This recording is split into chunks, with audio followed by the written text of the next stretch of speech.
S'il y a bien un truc que j'ai appris avec la charge mentale, c'est qu'il faut arrêter de penser en se mettant selon nos critères, selon notre prisme. Parce que quand on parle de charge mentale, et c'est ça la problématique qu'il y a souvent entre les hommes et les femmes, c'est qu'on juge selon notre pensée. Et moi, je sais que dans ma relation, moi, de couple, j'ai souvent jugé la charge mentale de l'autre selon mes capacités à moi. Mais la vérité, c'est qu'il faut toujours prendre en considération les capacités de l'autre, la personnalité de l'autre. Parce que sinon, on ne peut pas se comprendre. Chacun a sa charge mentale, que ce soit les hommes et les femmes, et ça, il faut bien le prendre en compte. Les femmes ont une charge mentale selon leur biologie, leur fonctionnement, les choses qu'elles ont à faire, et les hommes ont leur charge mentale de la même façon. Et selon les couples, les charges mentales vont être différentes.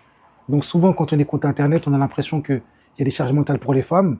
Certes, il y a des généralités, oui, mais que bizarrement, quand on rentre dans les couples, ceux qui sont ensemble depuis longtemps, on se rend compte que finalement, les charges mentales dont on parle sur Internet ne sont pas forcément les charges mentales du couple auquel on a à faire face. Donc ce que j'ai envie de dire aux gens qui parlent souvent de charge mentale, c'est que concentrez-vous sur la vôtre et essayez de comprendre celle des autres avant de la juger. Parce que là, on est beaucoup en train de faire des oppositions qui n'ont ni queue ni tête.